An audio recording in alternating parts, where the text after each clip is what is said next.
the hot.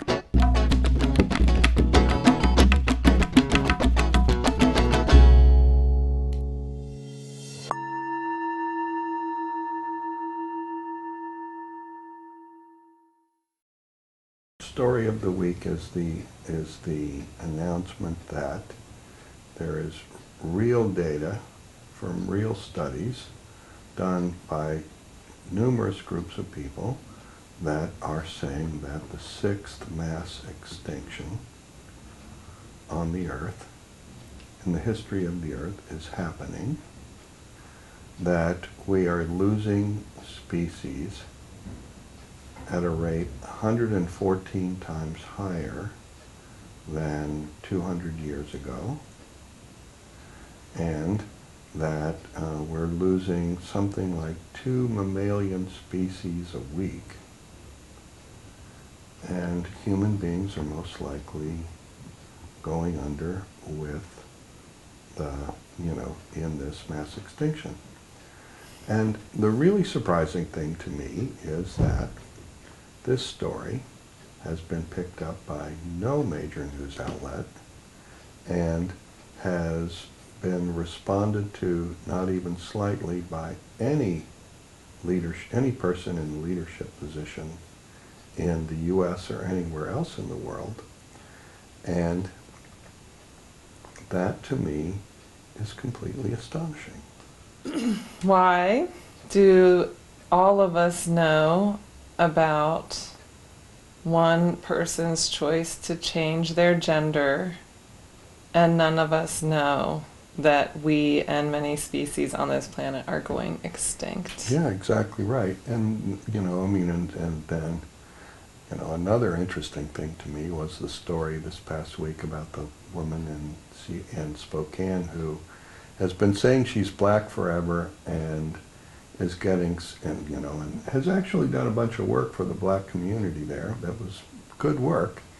And finding out that she's not, in fact, black is such a huge deal when, we're willing to take Bruce Jenner, as a woman, but we're not willing to, it's okay for a guy to become a girl, or a girl to become a guy, but it's not okay for a person to just identify change their cultural identity and their ethnic identity. I think, if it's okay for boys and girls to totally change their hormonal intake and their physiognomy, then it's okay for anybody to be any race they want. Unfortunately, it's a little more difficult for black people to become white and for Asian people to become white than the reverse. But it's not impossible. For instance, do you know who I discovered recently was a person who passed? And when I say the term passed, what I mean is they were actually black, but had enough white genes in their system that they, actually were somewhat fair-skinned, fair enough skin to pass. The most surprising person I ever heard of as a passer is J. Edgar Hoover. Wow, I didn't know that. J. Edgar Hoover, it turns out, not only was he a gay transvestite, but he was black. And no wonder. And we've never heard that. No, yeah, I saw it on the internet. He was the big name in a list of about 15 people who actually were black, who passed for white. I saw it on a site that was credible enough that I actually do believe it. And the site printed reports from people who literally can be traced to J. Edgar Hoover's family line. In Mississippi, have known this forever, that he passed. So, I thought, it's so interesting that we're debating a woman's, ethnic identity, and some people are being highly critical of her. So what? If she wants to think of herself as African American, who cares? The same thing is true, I mean, Bruce Jenner. God only knows what the hell is going on in that human being's mind. But okay, fine, whatever.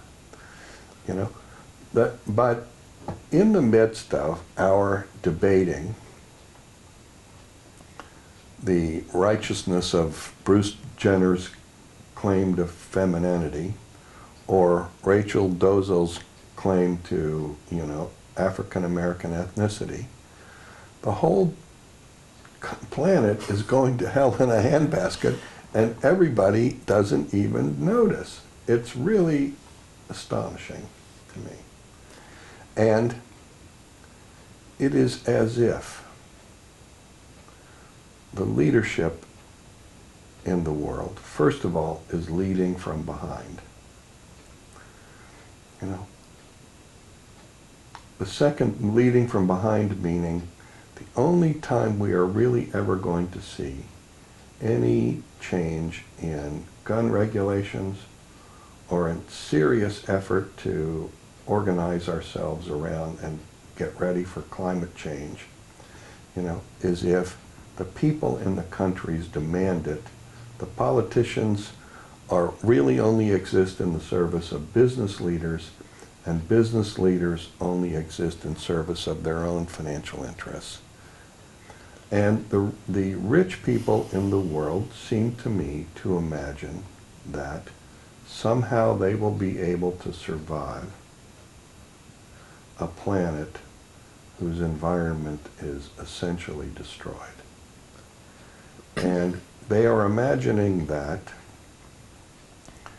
you know, there will be a viable environment, you know, to support them and the 3 or 4 million people that they will require to create and service their technology, grow their food, cook and serve it, build and clean their houses, and, you know, defend their properties from whatever threat might come along.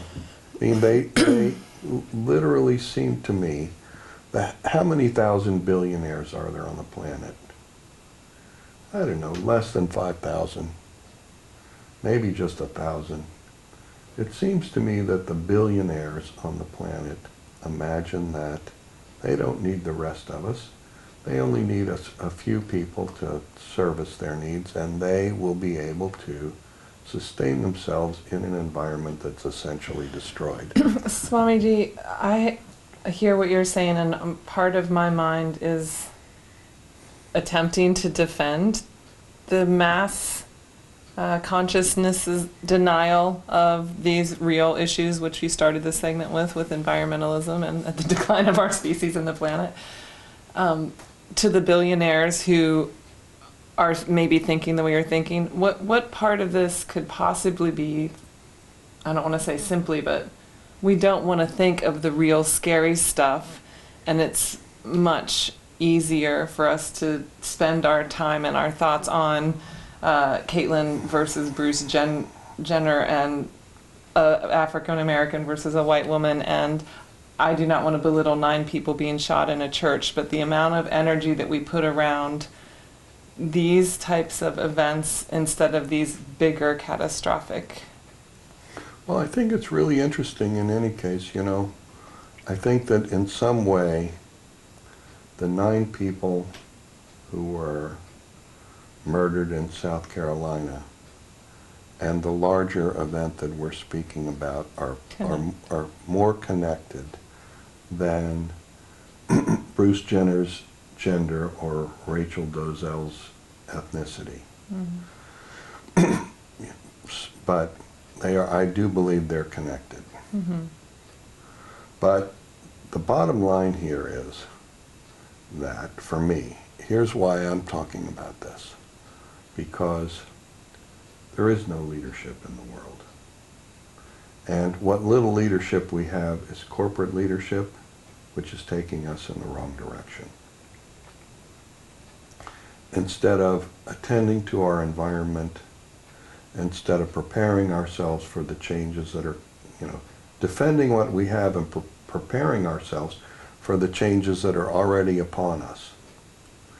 You know, we are, you know, dominated by 4 media companies who ignore anything that isn't, you know, related to the personal power and profit of the people who are running these corporations and the politicians who are empowering them.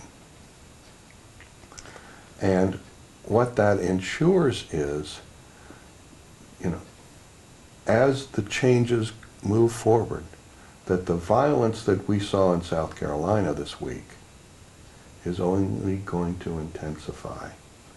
And, you know, the lack of preparation, the lack of leadership is going to, you know, as the pressure, the climate pressure builds, is going to facilitate the emergence of violence on scales that we personally have never been exposed to and cannot imagine. In the United States, well, first of all, every country in every city that is a coastal city is facing the likelihood of extinction. And on Earth, 50% of the people, 50% of the humans on Earth live within 50 miles of an ocean. Maybe that's a higher percentage even. It is. So then, as the sea level rises and coastal cities are completely undermined, I mean, one example is, in India,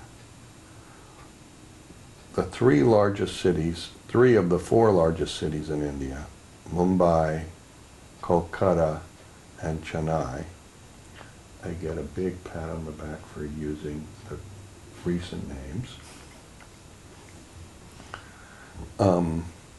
Those cities were built on swamps. And even now, in all the, first of all, I saw pictures yesterday of Mumbai. You know, Mumbai is this current monsoon is totally violent, and Mumbai is flooded and parts of it are underwater. Calcutta is regularly under 4 feet of water. You know, in city streets there's 4 feet of water, and typhoid and cholera epidemics every year because the city is sinking into the swamp that it was built on, and the same is true of Chennai. Now, in those cities, you are talking about essentially 150 million people.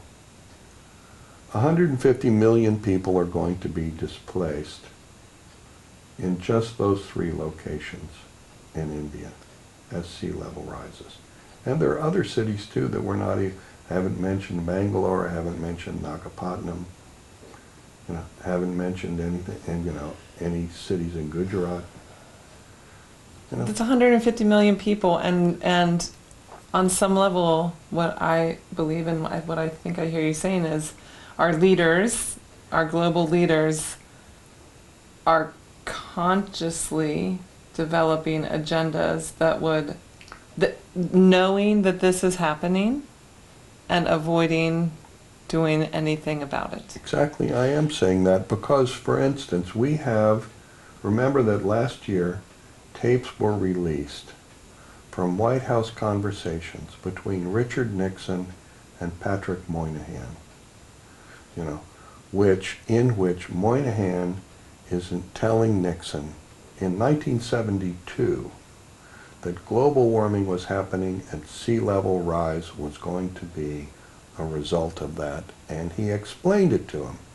And we've known about this, you know, essentially since the Club of Rome published their book in 1970, Limits to Growth. We've known this was coming. And people ignore this.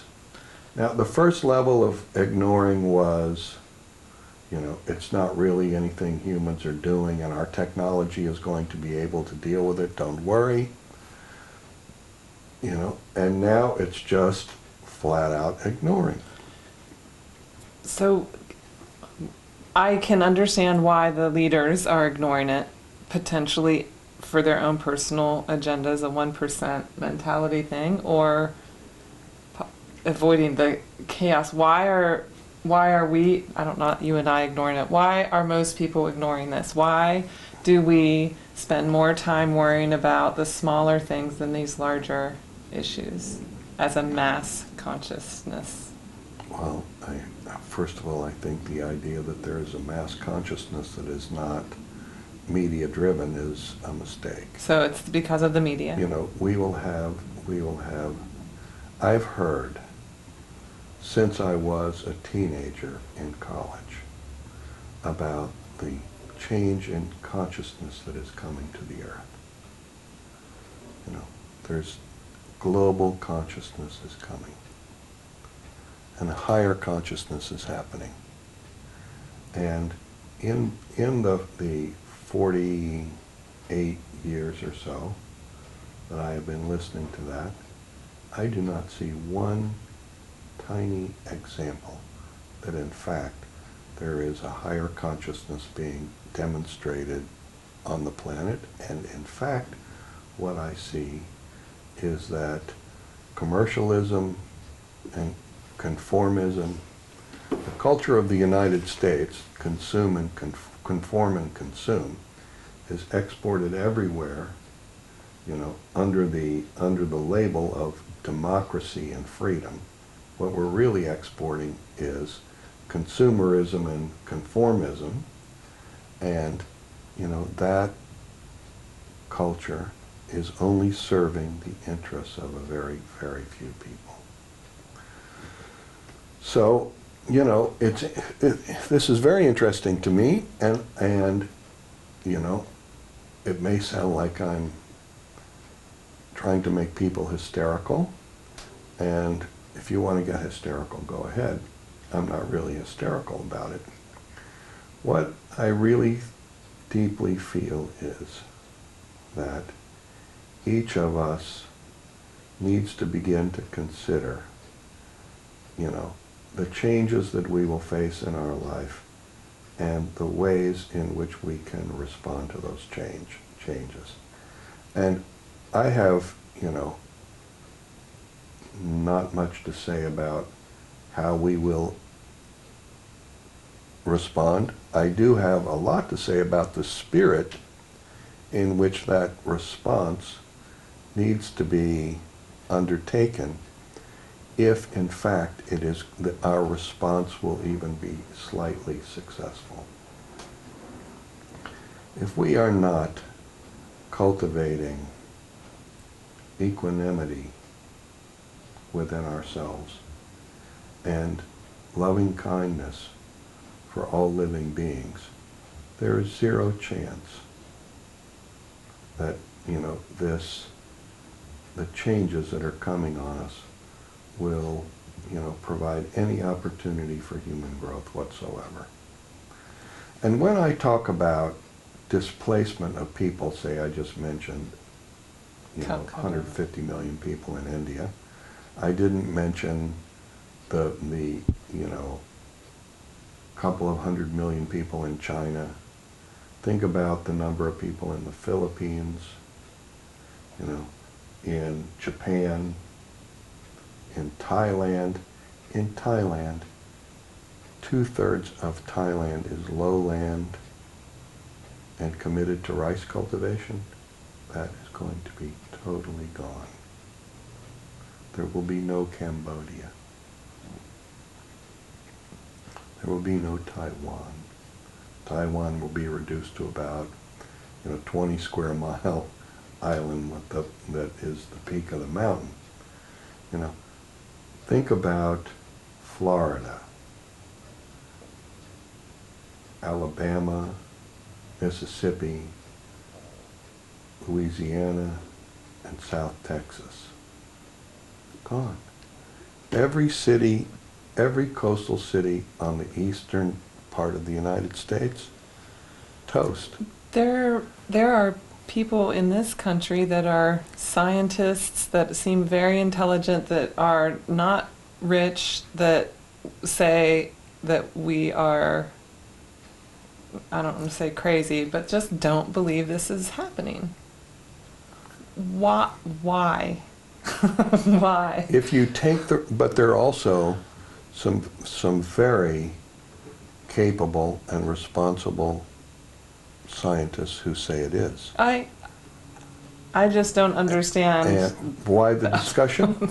Because I think because people fear change, and because, rather than,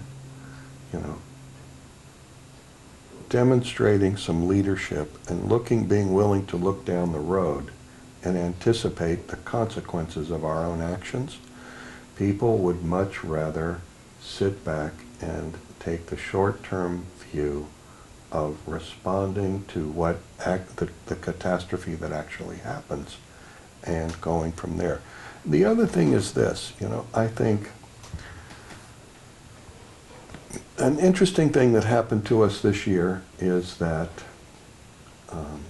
Texas got 8 million cubic acres of water rained on them in a week after not having any rain at all for 4 years. Something that nobody anticipated. And, the same thing could happen in California this winter.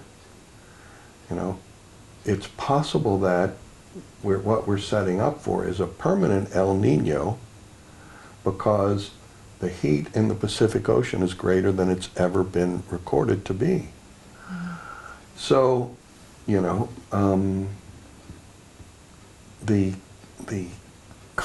climate consequences of all of this warming happening on the Earth are difficult to predict, because climate is so dominated by, a complex web of microsystems. So difficult to predict. And so people don't want to,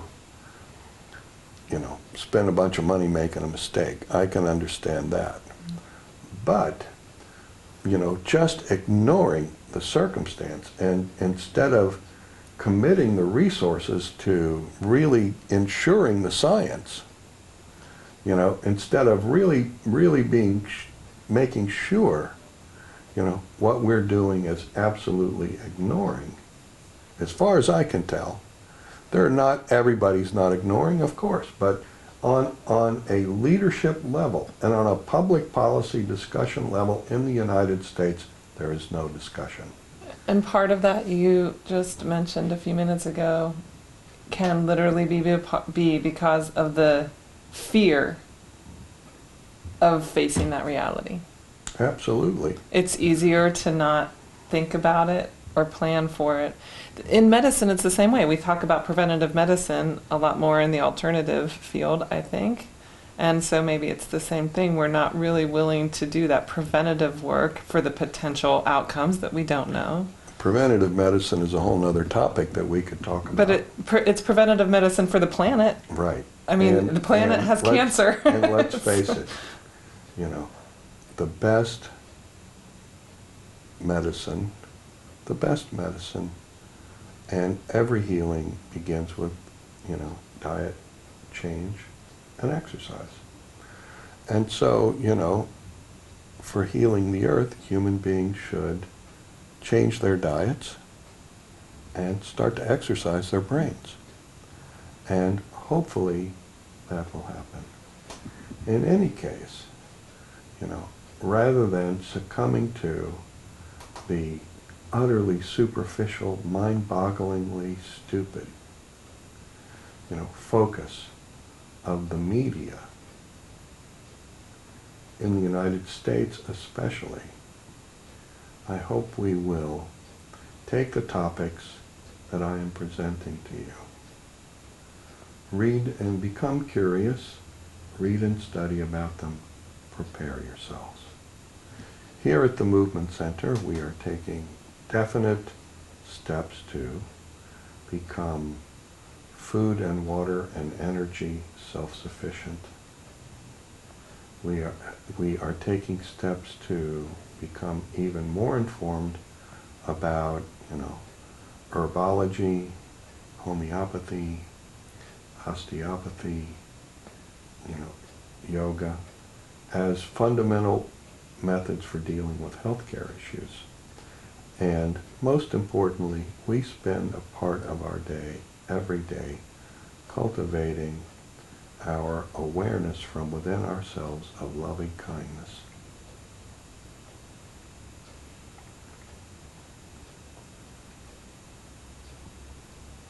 We're here to share all of the information we have about all of the topics we have aforementioned with you. We hope you will take this information and, do your best with it and use it in ways which benefit you and your loved ones and all the lives of all the people that your life touches. Namaste.